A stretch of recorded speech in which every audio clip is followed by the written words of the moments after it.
हाँ बेटा देखो, ये सेट थ्योरी का पार्ट 4 आ गया है। बाकी 3 पार्ट्स का जो लिंक है वो डिस्क्रिप्शन बॉक्स में पड़ा हुआ है, वहाँ से आप लोग स्टडी कर सकते हो। ठीक है, तो चलिए पार्ट्स 4 में पार्ट्स 3 के कुछ क्वेश्चंस बच गए थे कि जो कि इम्पोर्टेंट हैं, तो उनको आप लोग देख लीजिए। जैसे क्वेश्चन हम लेते हैं, फर्स्ट क्वेश्चन और ले लेते हैं। सपोज दैट एक सेट लिखा हुआ है जिसमें लिखा हुआ x such that x is equal to 1/n² और n belong to natural number. ये आपका किस फॉर्म में है? आपको चेंज करना है इसको रोस्टर फॉर्म में। ये आपको प्रॉपर्टी मेथड में लिखा, हमने समझाया था कि सच दैट के आगे जो कुछ लिखा है इस एलिमेंट की प्रॉपर्टी को रिप्रेजेंट करता है, तो इसको आपको रिप्रेजेंट करना है किसमें? रोस्टर फॉर्म में। और ये लिखा है आपका प्रॉपर्टी मेथड। तो अब क्या है देखिए, यहाँ n belong to natural number, मतलब जो क्वांटिटी n है वो नेचुरल नंबर में, और x इज इक्वल टू क्या है? 1/n²। तो पहले नेचुरल नंबर की फैमिली को बना लो। नेचुरल नंबर की फैमिली में कौन होंगे? 1 2 3 4 5 एंड सो ऑन। अब पहला एलिमेंट सिंस, यहाँ पे देखिए since x is equal to कितना बेटा? 1/n²। अब नेचुरल नंबर का पहला मेंबर जब डालेंगे तो x is equal to put, line से डालते जाइए, x is equal to 1 2 3 4 5 dot dot dot. तो पहला एलिमेंट जब x इज इक्वल टू डालेंगे तो 1/n², तो ये हो जाएगा 1/1², तो is equal to 1/1 equal to 1। ठीक है, फिर x इज इक्वल टू 1 पर यह आएगा। x इज इक्वल टू 2 पर देखिए 1/2², तो ये हो जाएगा 1/2 2 जा 4। x इज इक्वल टू 3 पे चेक करेंगे तो कितना आ जाएगा? x इज इक्वल टू 1/3², तो ये आ जाएगा 1/9। ऐसे x इज इक्वल टू 4 लेंगे तो ये देखिए कितना हो जाएगा? x is equal to n² है तो 1/4², तो ये हो जाएगा 16। तो कहने का मतलब जो सेट है वो कन्वर्ट होके हमारा आ जाएगा रोस्टर फॉर्म में। पहला एलिमेंट आएगा 1, फिर कामा 1/4, फिर कामा 1/9, फिर कामा 1/16। और देखिए मैंने सिर्फ 4 एलिमेंट को यहाँ पे रखा है, आप आगे ढेर सारे एलिमेंट है तो कब तक रखोगे? डॉट डॉट डॉट डॉट, इस तरह से आगे बहुत सारे एलिमेंट मिलेंगे, तो डॉट डॉट करके इसको आप छोड़ दीजिए। एक क्वेश्चन ये हो गया, इजी है, आप लोग कर लीजिएगा। अच्छा, एक क्वेश्चन इस टाइप का आता है, जरा इसको आप लोग देख लीजिए, यहाँ बच्चे कंफ्यूज रहते हैं। ये आपका क्वेश्चन है। एक क्वेश्चन ये लिखा हुआ है, एक सेट दिया हुआ है C जिसमें लिखा हुआ है x such that x² - 5x + 6 = 0। अब ये आपका लिखा हुआ है प्रॉपर्टी मेथड में, x such that x² - 5x + 6। अब इसको सॉल्व करोगे तो x की क्या क्या वैल्यू आएंगे? तो इसमें कुछ नहीं करना है, वही लोअर क्लास का काम। इसको कन्वर्ट करेंगे रोस्टर फॉर्म में बेटा, तो इसको फैक्टर कर लो, अभी पता चल जाएगा। तो देखिए फैक्टर कैसे होगा? x² - 5x + 6, या फैक्टर जानते हो x² - 3x, ठीक है, -2x प्लस का 6, x कॉमन ले लीजिए, x - 3 -2 कॉमन लेंगे, x - 3। अब आ गया x - 3 और x - 2। अब अगर ज़ीरो फैक्टर रूल इस पर लगाएंगे बेटा इक्वल टू 0, तो x - 3 इक्वल टू 0, तो x इज इक्वल टू 3। और दूसरी बार करेंगे x - 2 इक्वल टू 0, तो x इज इक्वल टू क्या आ जाएगा? 2। मतलब क्लास 9th का आपका ये फैक्टर है, आप लोग जानते हो इसको, कोई बहुत बड़ी चीज़ नहीं है। तो कहने का मतलब x की 2 वैल्यू आया, x की कौन सी वैल्यू आई? 3 आई, और x की क्या वैल्यू आई? 2 आई। फैक्टर करेंगे तो जो सेट लिखा हुआ है प्रॉपर्टी मेथड में x such that x² - 5x + 6 = 0, ऐसे क्वेश्चन बहुत मिलेंगे। तो आपको कुछ नहीं करना, फैक्टर करके देख लीजिए, चेक कर लीजिए कि x की कौन सी वैल्यू है जो इसको सेटिस्फाई कर रही है। तो x की पहली वैल्यू आएगी 3 और दूसरी वैल्यू आएगी 2। तो देखिए ये हो गया प्रॉपर्टी मेथड, ये हो गया आपका कन्वर्ट हो गया किसमें? ये जो सेट था C वो कन्वर्ट हो गया रोस्टर फॉर्म में, ये हो गया इसका आंसर। एक छोटा सा क्वेश्चन और लेते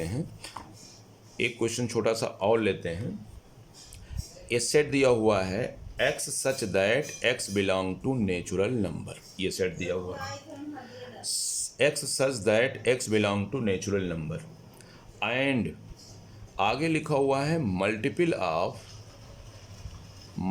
of 6 and x² less than 399। पहले क्वेश्चंस को ध्यान से देखो क्या कह रहा है, इसको रोस्टर फॉर्म में कन्वर्ट करना। क्वेश्चन कह रहा है x such that x belong to natural number, मतलब x हमारा कहाँ से आएगा? नेचुरल नंबर, एंड कंडीशंस और दिया हुआ है।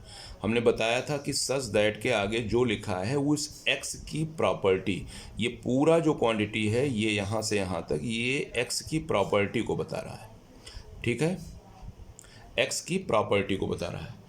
अब प्रॉपर्टी में क्या बोल रहा है, x belong to natural number and multiple of 6, मतलब ये x नेचुरल नंबर से आएगा और 6 का गुणक होगा और कब तक होगा, एक्स स्क्वायर लेस दैन 399।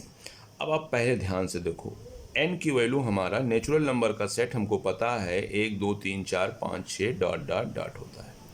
अब बाउंडेशन क्या कह रहा है, पहली बात मल्टीपल होना चाहिए 6 का, और दूसरी बात जो मल्टीपल होने के साथ साथ एक्स स्क्वायर लेस हो 399 से। तो इसमें नेचुरल नंबर में 6 का मल्टीपल मतलब वो संख्या जो इस नेचुरल नंबर को 6 से डिवाइड करने पर कंप्लीटली काट दे, उसी को मल्टीपल बोलेंगे हम।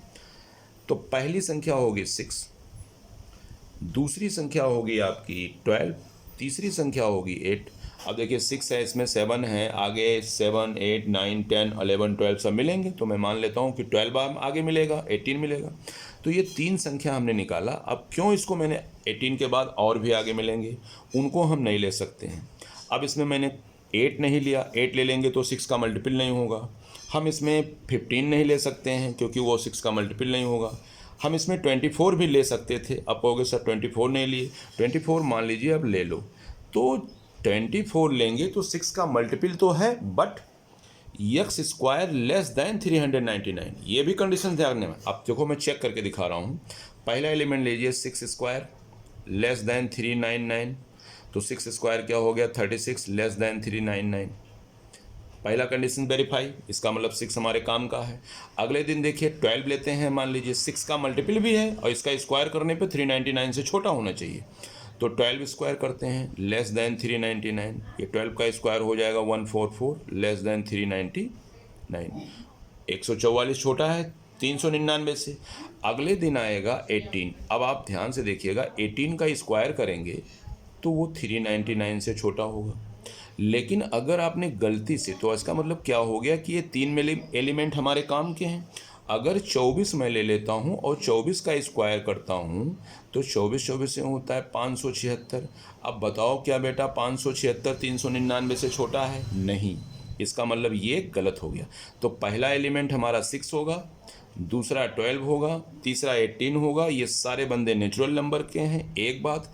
दूसरी बात, ये सब 6 के मल्टीपल हैं, दूसरी बात। और तीसरी बात, इसका स्क्वायर करने पर 399 से छोटे हैं, तो इसका मतलब सेट के अंदर हमारे कौन कौन आएंगे, 6 आएगा, 12 आएगा और 18 आएगा। तो ये हमारा प्रॉपर्टी मेथड बदल गया किस में, रोस्टर मेथड में। ये बात समझ में आ गई? अच्छा, ये क्वेश्चन बहुत अच्छा क्वेश्चन है। एक क्वेश्चन ये देखते हैं, ये लिखा हुआ है ए सेट दिया हुआ है x such that x square less than or equal to 16, मतलब जो एक्स स्क्वायर है वो छोटा है 16 से या तो 16 के बराबर है, ऐसा बोला है। एंड मेन बाउंडेशन एक्स बिलोंग टू इंटीजर। ध्यान से इस बात पे फोकस करिएगा, ये एक्स कहाँ बिलोंग कर रहा है, इंटीजर में। तो सबसे पहला काम, इंटीजर की फैमिली को ले लो। इंटीजर की फैमिली में 0 1 2 3 4 5 6 dot dot dot -1 -2 -3 -4 -5 dot dot dot, ये आपकी इंटीजर की फैमिली में पहले वीडियो में समझा चुका हूँ। ठीक, अब क्या बोल रहा है, कह रहा है कि जो x square x such that, ये जो एलिमेंट है इसकी पूरी ये प्रॉपर्टी लिखी हुई है। ठीक है, ये पूरी प्रॉपर्टी लिखी हुई है कि x हमारा इंटीजर से आएगा, कब तक आएगा, x स्क्वायर करने पर या तो छोटा हो 16 से या तो इक्वल हो। तो देखिए हमारे पास कितने एलिमेंट ऐसे हैं जो इस कंडीशंस को वेरीफाई करेंगे। तो चलिए हम पहला एलिमेंट लेते हैं 0। तो पहला कंडीशन से देखिए x square less than or equal to 16, अगर मैं 0 डालता हूँ यहाँ पे, ये 0 का स्क्वायर, तो ये बात सही है, 0 हमारा छोटा है 16 से, ये बात सही हो गया, मतलब पहला एलिमेंट ये आ जाएगा। अगर मैं यहाँ से 1 डालता हूँ तो 1 square less than or equal 16, तो ये भी बात सही है, इसका मतलब ये भी एलिमेंट आ जाएगा। अगर मैं 2 डालता हूँ तो 2 का square less than or equal to 16, तो 2 2 जा 4, 4 less than or equal to 16, 4 छोटा है हमारा 16 से। अब डिस्टर्ब मत हुए, मैं समझा चुका हूँ, इसमें डबल इनइक्वालिटी लगी है, 4 छोटा है 16 से, ये इनइक्वालिटी छोड़ देंगे। अगला दिन हम अगर 3 ले लेते हैं, 3 का स्क्वायर करते हैं less than or equal to 16, तो 9 आएगा। तो इसका मतलब क्या हो गया, ये भी आएगा, ये भी आएगा, ये भी आएगा। अब बाउंडेशंस पीछे चलते हैं निगेटिव की तरफ। अगर मैं -1 लेता हूँ, इसके जगह पे रखता हूँ एक्स स्क्वायर के जगह पे, तो -1 का square less than or equal to, तो माइनस का स्क्वायर प्लस हो जाएगा, तो ये भी 16 आएगा, ये भी सही, इसका मतलब मेरे काम का ये भी है। अगर मैं -2 लेता हूँ, तो -2 का square less than or equal to 16, तो -2 2 जा 4, 4 लेस देन 16 हो जाएगा। इसका मतलब क्या हुआ, -2 भी वेरीफाई कर रहा है इस कंडीशन को। कहने का मतलब मैं -2 को x के जगह रखता हूँ, देखता हूँ ये कंडीशन होल्ड होता है कि नहीं होता, तो होता है।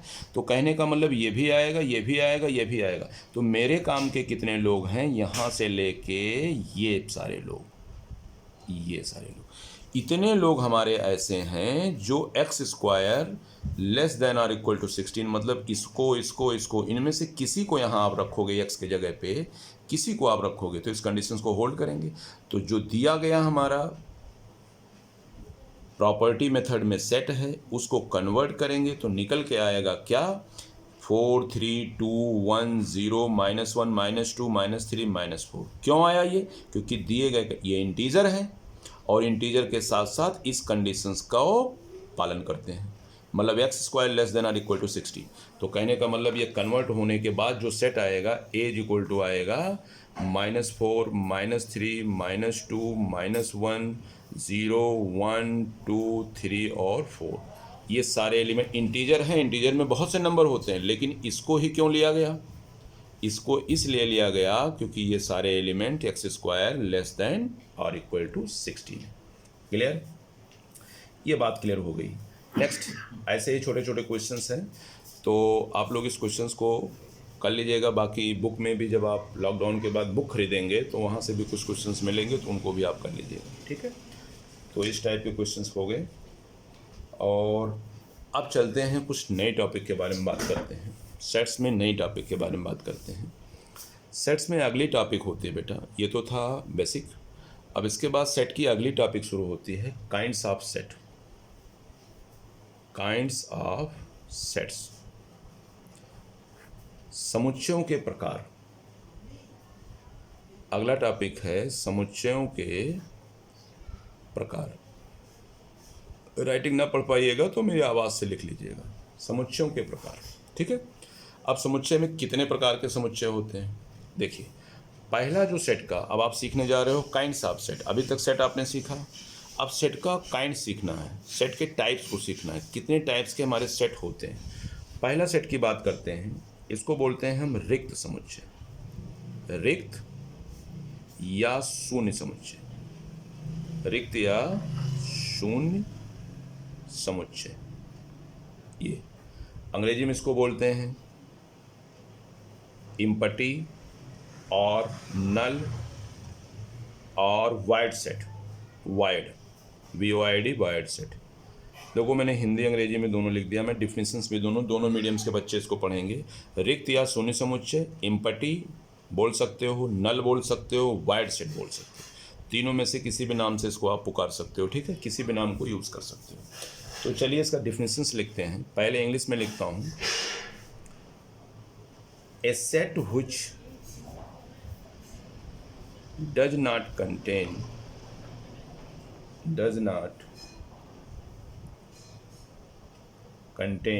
any element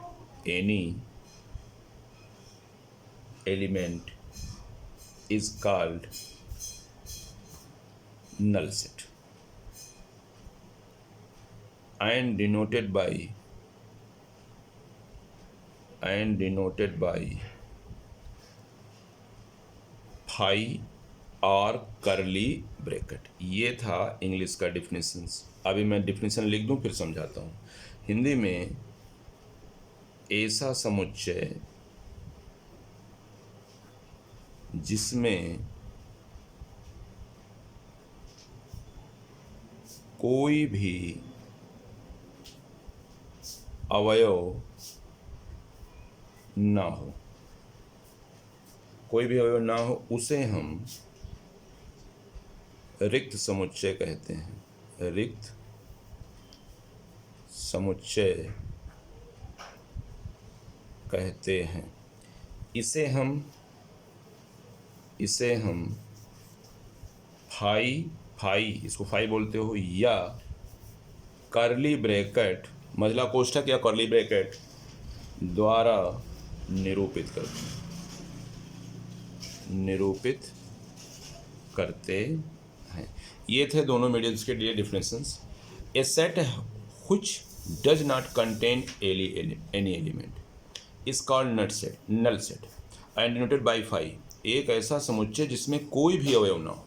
तो ये डिफिनेशन जो है नल सेट की, मैंने क्या लिखा, एक ऐसा सेट जिसमें कोई अवयव ना हो, मतलब उसमें कोई एलिमेंट हो ही ना, ऐसे सेट को हम क्या बोलते हैं, नल सेट। और नल सेट को डिनोट करने के लिए फाई यूज़ करते हैं, देख लीजिए सिंबल, या कर्ली ब्रैकेट बना देते हैं इस तरह से, ठीक है। वही बात इंग्लिश में लिखा हुआ है, ये set which does not contain any element is called null set and denoted by phi, और इस तरह से, ठीक है। अब इसके एग्जाम्पल की बात करते हैं, नल सेट किसे कहते हैं। जैसे फॉर एग्जाम्पल इसको आप लोग नोट्स में जरूर लिख लीजिएगा, डिफिनेशंस मैं इसीलिए लिखा रहा हूँ। पहला एग्जाम्पल देखो, सपोज करिए पहला एग्जाम्पल मैंने लिया, ए सेट लिया जिसमें लिख दिया x such that x does not equal to x. अब ध्यान से देखा जाए तो क्या लाइफ में कोई भी एलिमेंट ऐसा पॉसिबल है जो स्वयं के बराबर ना हो? ऐसा इम्पॉसिबल है। एक्स अगर है तो एक्स के इक्वल होगा। और यहाँ मैंने लिखा है एक्स सच दैट, एक्स कैसा है, आगे उसके कंडीशन को कह रहा है कि x does not equal to x है, मतलब एक्स यार एक्स के बराबर नहीं है। तो ये कैसे संभव है? इसका मतलब अगर ये बात लिखा है तो इस सेट के अंदर कुछ आएंगे, नहीं आएंगे, इसका मतलब ये सेट हमारा खाली रहेगा। तो ये हमारा नल सेट हो गया। या इसी चीज़ को हम ऐसे भी लिख सकते हैं, ए इज इक्वल टू 5। तो ये हमारा नल सेट हो गया, रिक्त समुच्चय हो गया, ठीक है। एक और लिखता हूँ, दूसरा एग्जाम्पल इसका देखिए। जैसे मैंने कहा ए सेट लिखा हुआ है x such that x belong to natural number. आगे कंडीशंस बोला है एंड यक्स हमारी बड़ी हो 5 से और 6 से छोटी हो। अब ध्यान से देखो, अगर दुनिया में मैं बोलूं कि एक्स सच दैट एक्स हमारा एलिमेंट कैसा है, आगे बोल रहा है x belong to natural number, मतलब नेचुरल नंबर की फैमिली का है, तो नेचुरल नंबर की फैमिली 1 2 3 4 5 6 7 8 9 डॉट डॉट डॉट। अब देखिए नेचुरल नंबर हो गया, लेकिन जो आगे पीछे जो मेन बाउंडेशन है इसको पकड़ने की कोशिश करिए। क्या लिखा है बेटा, यक्स हमारा नेचुरल नंबर का तो है, इन्हीं में से कोई बंदा है, इन्हीं में से कोई है ये, लेकिन कंडीशंस क्या बोल रहा है, एक्स हमारा बड़ा होना चाहिए। पढ़ने का तरीका मैंने पिछले वीडियो में समझाया था, x is greater than 5 less than 6, 5 से बड़ा। तो चलिए 5 से बड़ा कहोगे तो 6 आएगा, चलो सही है, लेकिन पीछे का बाउंडेशन जब इधर बैक होके सोचोगे इस तरफ, तो वो क्या बोल रहा है, एक्स बड़ा है 5 से, तो 5 से बड़ा तो 6 आएगा।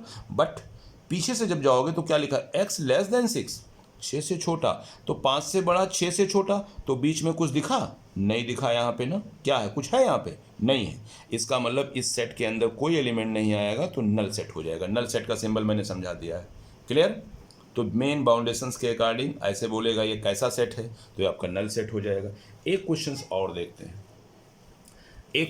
देखते हैं, एक एग्जाम्पल और देखते हैं। तीसरा एग्जाम्पल देख लीजिए। सपोज करिए बी सेट हमारा लिखा हुआ है, हिंदी में लिख देता हूँ, 2 से विभाजित ना होने वाले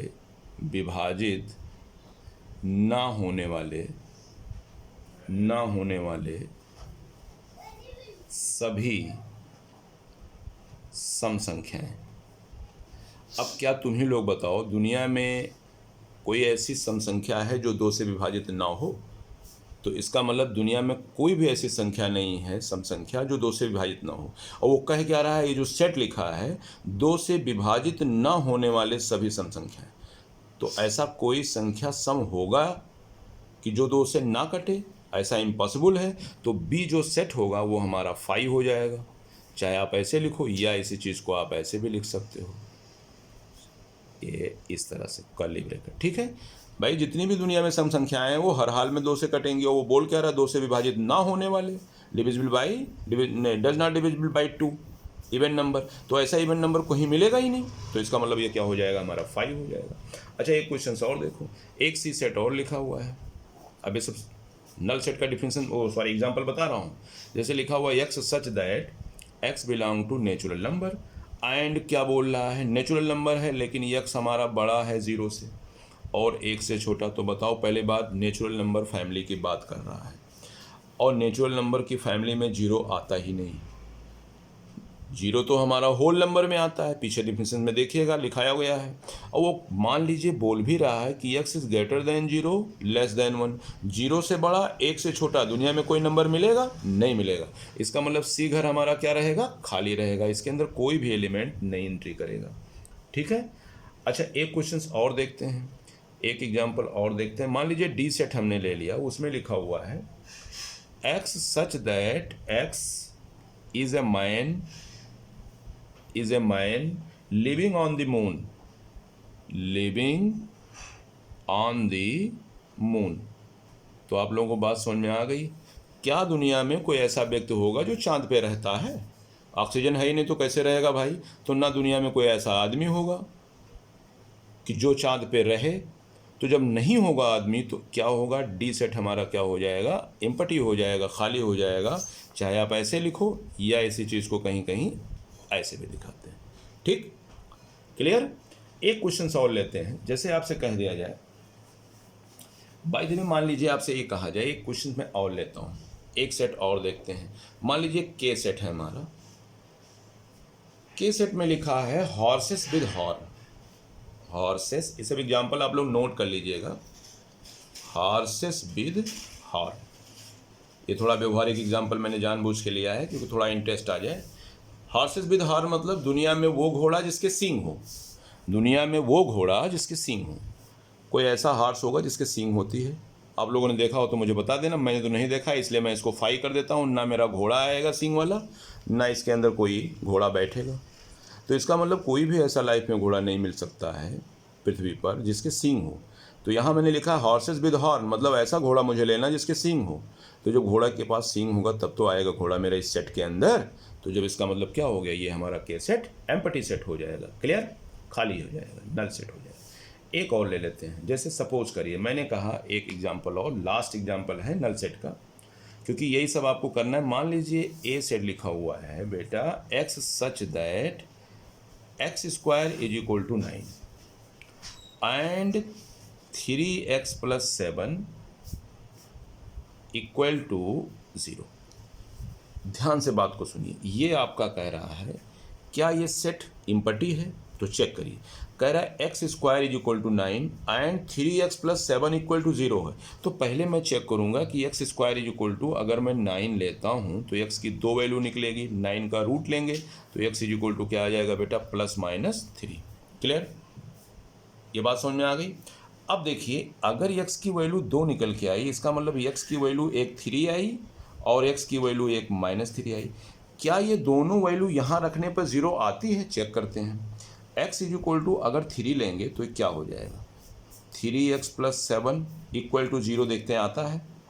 तो 3 × 3 + 7 इक्वल टू 0, 3 3 जा 9, 9 6 16 डज नॉट इक्वल टू 0। इसका मतलब x की वैल्यू 3 डालने पर 0 नहीं आएगा, -3 डालने पर भी 0 नहीं आएगा।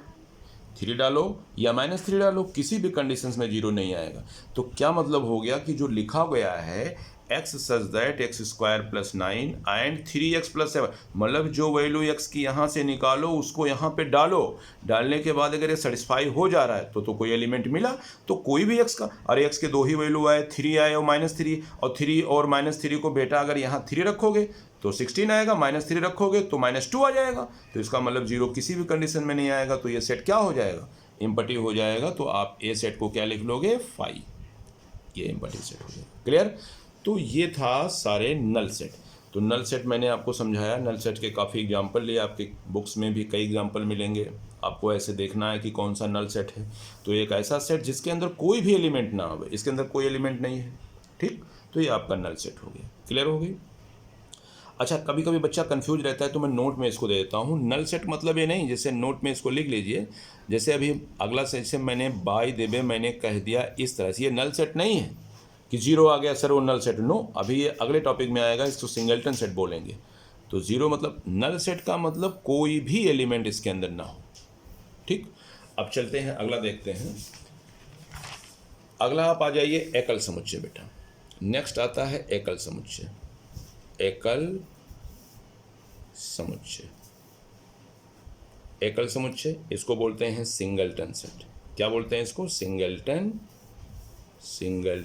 सेट, ये होता है। ठीक है, एकल समुच्चय हो गया सिंगलटन। अब चलिए इसकी डिफिनेशंस की बात करें। पहले इसका डिफिनेशन मैं दे दूं।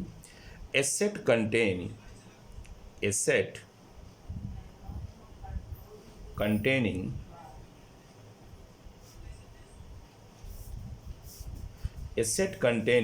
exactly one element, a set containing exactly one element, one definition आप लोग नोट कर लीजिएगा बेटा।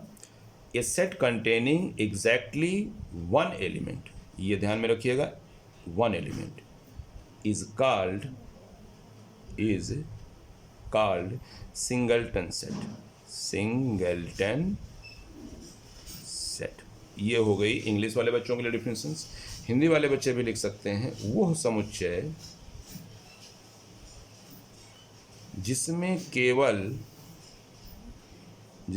केवल एक ही अवयव हो, उसे हम एकल समुच्चय कहते हैं, एकल समुच्चय कहते हैं। ठीक है ना? तो डिफिनेशंस क्लियर हो गया।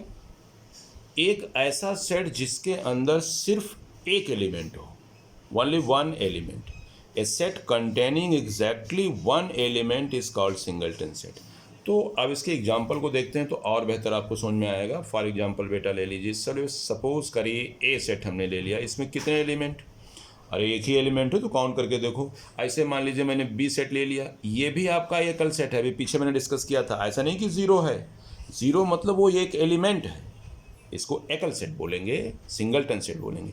सी सेट हमने ले लिया जिसके अंदर एक ही एलिमेंट है, ये अब ये आपका सिंगलटन नहीं। जैसे डी सेट हमने ले लिया, कहो कि सर जी ये सिंगलटन है, ये सिंगलटन है, इसके अंदर दो एलिमेंट हो गया, इसको ये एलिमेंट बोलते हैं, समझा चुका हूँ, तो ये आपका सिंगलटन नहीं होगा। तो बातें आपको समझ में आ गई। अच्छा, एक और अच्छा एग्जाम्पल लेते हैं, जैसे हमने कहा एक पी सेट। अब मैं ऐसे लिख दूँ, ध्यान से देखो, यहाँ बच्चा अक्सर कन्फ्यूज होता है। ये फाई है हमारा, ये हमारा एक एलिमेंट है। अगर फाई सेट में ना लिखा होता तब तो नल सेट हो जाता। अगर फाई जो है ये सेट के अंदर लिख दिया गया तो वो आपका सिंगलटन सेट हो जाएगा। यहाँ इसको बिल्कुल जैसे हम 5 को देख रहे हैं वैसे हम इसको देखेंगे। अच्छा, दिमाग में आ रहा होगा सर तो भी पीछे बताया था, तो सर ने कभी ऐसा नहीं बताया। नल सेट को सर ने ऐसे लिखा है या नल सेट को ऐसे लिखा है। अगर इस चीज़ को इसके अंदर ला देंगे तो ये हो जाएगा बेटा सिंगलटन सेट। ठीक है ना? तो कन्फ्यूज मत होइएगा, थोड़ा सा इसको दिमाग में रखिएगा, अक्सर बच्चा यहाँ कन्फ्यूज रहता है। चलिए एक और दिखाते हैं। सी सेट हम ले लेते हैं सिंगलटन सेट का, x सच दैट x + 3 = 6। अब देखो x सच दैट ये हमारा एलिमेंट कैसा है, आगे इसकी प्रॉपर्टी बताइए। क्या लिखा है? x + 3 = 6। भाई इसको सॉल्व करोगे तो क्या आ जाएगा यार? x + 3 = 6, तो x = 6 - 3, x = 3। इसका मतलब सी सेट हमारा क्या आएगा? सी सेट को जब सॉल्व करेंगे तो ये कन्वर्ट होके, ये सेट हमारा कन्वर्ट होके क्या हो जाएगा? इसके अंदर एक ही एलिमेंट तो आएगा। x + 3 = 6, सॉल्व करने पे x की वैल्यू 3 आई। इसका मतलब लिखा, ये लिखा है प्रॉपर्टी मेथड में, गंदा वाला मेथड और ये वाला अच्छा वाला मेथड। ठीक है ना? तो ये आपका सिंगलटन सेट हो गया। सपोज करिए एक क्वेश्चन और लेते हैं। डी सेट में हमने ले लिया x such that x belong to natural number, और कैसे? एंड बाउंडेशन देखिए ध्यान से, x = (7) < 9। अब आपको बात समझ में आ गई होगी। 7 से बड़ा, 9 से छोटा, तो बीच में कौन बैठेगा? 8। इसका मतलब x सच दैट कहाँ से आएंगे? नेचुरल नंबर से। नेचुरल नंबर को दिमाग में लाओ, 1 2 3 4 5 डॉट डॉट डॉट। अब कंडीशन पीछे का बाउंडेशन क्या देखो लिखा है बेटा, x = (7), 7 से बड़ा, दिमाग में आया 8, और फिर पीछे बोल रहा है 9 से छोटा, तो 7 से बड़ा 9 से छोटा, बीच में 8 बैठ जाएगा। इसका मतलब इस डी सेट को जो प्रॉपर्टी मेथड में लिखा है, इसको कन्वर्ट करेंगे रोस्टर फॉर्म में, तो कितना आएगा? इसके अंदर एक बंदा आएगा कि नहीं आएगा? तो एक बंदा आया, इसका मतलब ये सिंगलटन सेट हो गया। समझ में आया? ऐसे आप देख सकते हो। एक सेट और ले लेते हैं, छोटा सा एग्जाम्पल, और ये भी एग्जाम्पल हो गया, सारे एग्जाम्पल है। एक सेट एक छोटा सा और लेते हैं। क्या लिखा? x such that x + 6 = 0। तो बातें आपको समझ में आ गई होगी। इसको सॉल्व करेंगे, x + 6 = 0, ट्रांसफर करेंगे तो x = क्या आएगा? -6। इसका मतलब इस सेट के अंदर क्या आएगा? सिर्फ एक बंदा आएगा, उसका नाम है -6। तो सिंगलटन हो गया कि नहीं हो गया? अब कुछ व्यवहारिक उदाहरण लिख लीजिए, इसको लिख लीजिएगा आप लोग। भारत में महिला प्रधानमंत्री, तो भारत की प्रधानमंत्री की बात करेंगे, जब से देश आज़ाद हुआ महिला प्रधानमंत्री सिर्फ एक हुई हैं, इंदिरा गांधी जी। तो इंदिरा गांधी प्रधानमंत्री तो बहुत हुए हैं, लेकिन महिला प्रधानमंत्री जो शब्द है उसमें वो सिंगलटन हो जाएगा, एक सिर्फ महिला प्रधानमंत्री हुई हैं। तो भारत की महिला प्रधानमंत्री कैसा सेट होगा? सिंगलटन सेट होगा। क्लियर? तो इसको आप एग्जाम्पल पे लिख लीजिएगा, ठीक है ना। तो ये हो गया आपका सिंगलटन सेट। अब आप बुक की सहायता जब लीजिएगा तो उसमें कई क्वेश्चंस मिलेंगे जिसको सिंगलटन सेट के ऊपर आपको देखना है, पहचानना है कौन सिंगलटन सेट है कौन नहीं, ठीक है ना बेटा। अब आगे चलते हैं इसके बाद बेटा जी, और आगे चलते हैं इसके बाद फाइनाइट सेट। सिंगलटन समझ में आ गया, a set containing exactly one element. तो आप पहचान जाओगे, सॉल्व कर लीजिएगा, पता चल जाएगा, ठीक। नेक्स्ट आते हैं आप फाइनाइट सेट। फाइनाइट, नेक्स्ट आते हैं बेटा फाइनाइट सेट। इसको हिंदी में बोलते हैं परिमित समुच्चय। परिमित समुच्चय वैसे आसान है, कोई दिक्कत नहीं है आपको ये। तो पहले डिफिनेशन लिख लें। ए सेट देखिए, ए set whose element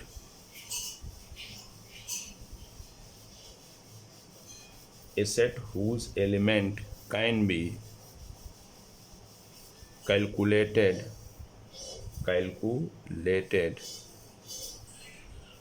is called finite set। Definition छोटे छोटे हैं, कोई बहुत बड़ी डिफिनेशन नहीं है। ये हो गया, ये इंग्लिश का डिफिनेशन हो गया, हिंदी में लिख लीजिए बेटा। A set whose element can be calculated is called finite set. एक ऐसा समुच्चय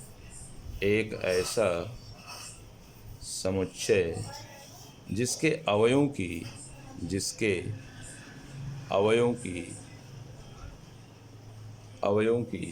गणना की जा सके, अवयवों की गणना की जा सके,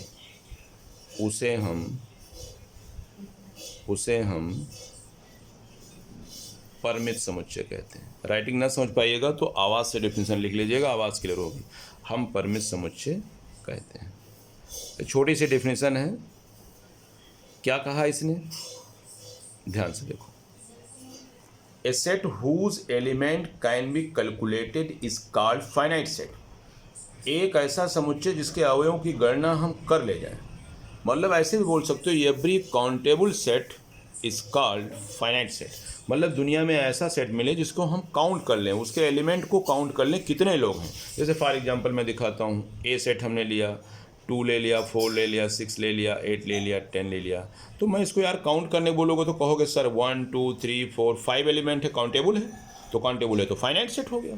अगर मैं बी ले लूँ, बी में ले लिया मैंने A B C dot dot dot, तो ये भी आपका काउंटेबल है। डॉट डॉट का मतलब ऐसा नहीं होगा, क्योंकि इंग्लिश के अल्फ़ाबेट सिर्फ 26 होते हैं, लास्ट में जेड ही आएगा, काउंटेबल है इसमें 26 आएंगे और इसमें कितने हैं 5 हैं, तो काउंटेबल हो गया। ऐसा नहीं कि डॉट डॉट देख लो तो अनकाउंटेबल हो गया, गणना नहीं कर पाओगे, इंग्लिश अल्फ़ाबेट हैं 26 ही आएंगे।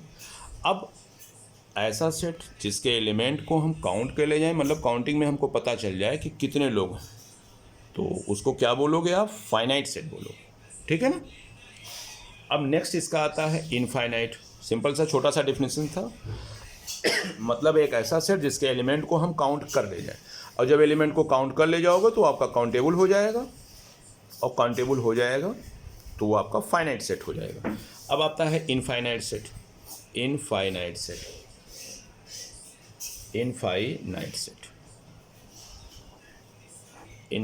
सेट इसको बोलते हैं अपरिमित समुच्चय। अपरिमित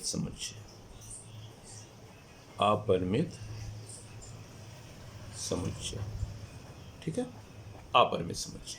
अब इसकी डिफिनेशंस की बात करें। ए सेट whose element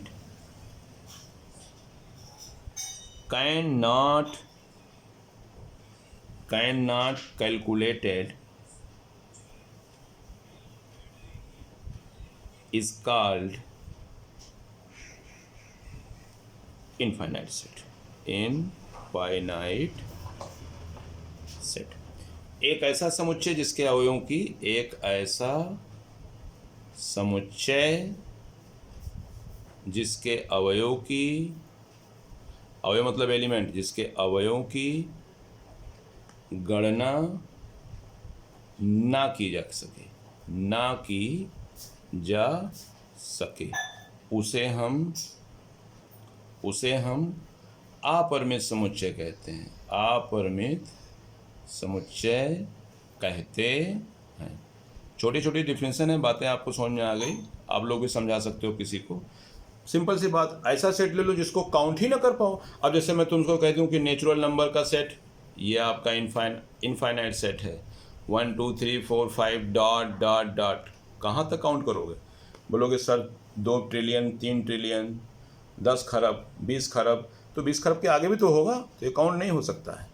तो ये डॉट डॉट लगा हुआ है। और वैसे भी मोटी मोटी दिमाग में रखो बेटा, डॉट डॉट जहाँ लगा होगा वो आपका अनकाउंटेबल सेट हो जाएगा, उसको काउंट नहीं कर पाओगे। होल नंबर का सेट, स्टार का सेट, ब्रह्मांड में यूनिवर्स में जो स्टार हैं उनका कलेक्शन कर सकते हो? नहीं कर सकते हो। अच्छा, पहले मेरे टाइम में जब पढ़ाई होती थी तो सर में बाल का समुच्चय जब पूछा जाता था कि हेड में जितने भी हेयर हैं, बाल हैं, उनका कैसा होगा, फाइनाइट होगा क्या इनफाइनाइट? तो उस समय साइंटिफिक इंस्ट्रूमेंट इतना डेवलप नहीं था, तो हम लोग उसको इनफाइनाइट लिखते थे कि सर के बाल को काउंट नहीं किया जा सकता। लेकिन अब ऐसे ऐसे इंस्ट्रूमेंट आ गए हैं कि उसको काउंट किया जा सकता है। तो अब प्रेजेंट टाइम में मेरे हिसाब से सर में बाल का जो सेट है वो फाइनाइट सेट हो जाएगा। क्यों? काउंट कर सकते हो। अब ब्रह्मांड में स्टार का नहीं कर सकते हो, तो जिसको काउंट ना कर सको, अब जैसे होल नंबर का सेट, होल नंबर का set 0 1 2 3 4 5 dot dot dot dot, ये होल नंबर का सेट हो गया। अब होल नंबर का सेट कहाँ काउंट कर सकते हो? सभी इंटीजर्स का सेट नहीं काउंटेबल है, ठीक है ना। और भी बोल सकते हैं एग्जाम्पल, हम इनफाइनाइट में बोल सकते हैं। जैसे आप कह दिया जाए, एक सेट हम लेते हैं, एग्जाम्पल सब नोट कर लीजिएगा। अब एक सेट लेते हैं, this set of all points in a plane। Second year में चैप्टर भी है आपका। एक प्लेन ले लो भाई, प्लेन में जितने भी पॉइंट्स हैं उनका आप कलेक्शन कर सकते हो, वो इनफाइनाइट होंगे, वो कहाँ काउंटेबल है? अब तुम कहोगे सर जी हम तो काउंट कर लेंगे, तो कर लेना, तो मुझे बता देना, ठीक है ना।